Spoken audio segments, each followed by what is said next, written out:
Well, David Cameron talked about a cathartic moment for journalists and politicians, but he had harsh words for the police. He described the original effort to investigate the scandal as abysmal.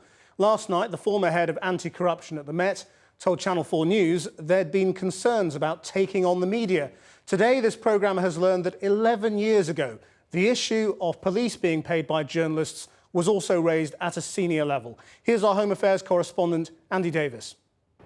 As with the news of the world, so too at Scotland Yard. The pressure mounts to give a definitive account of what really went on. What happened with that first investigation into phone hacking?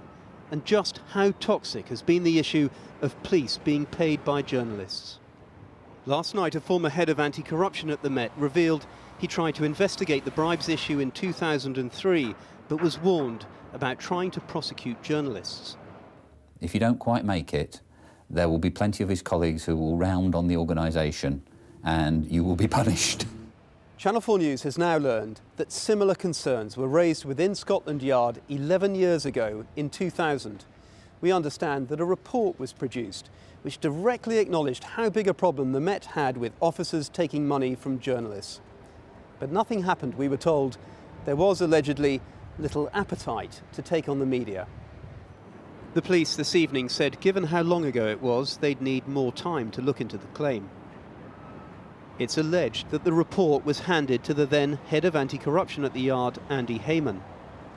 He is a key figure in the whole hacking scandal because he was the senior police officer who oversaw that initial phone hacking investigation in 2006, the one which, according to David Cameron today, failed abysmally. In 2006, we did have a police investigation, but we can now see that was plainly inadequate. This in itself requires investigation. There's always been great dispute about how many actual hacking victims there were. Yesterday, the police admitted they'd found 4,000 names, all of them potential victims in the notes of the private investigator Glenn Mulcair, notes seized by the police in 2006. Yet, 3 years after the police took possession of those notes with thousands of names in them, Andy Hayman, who led that first investigation, wrote the following in the News of the World. As I recall, the list of those targeted, which was put together from records kept by Mr. Mulcair, ran to several hundred names. Of these, there was a small number, perhaps a handful, where there was evidence they'd actually been tampered with. We didn't leave a stone unturned. That included arresting people from the News of the World. We went into their premises unannounced.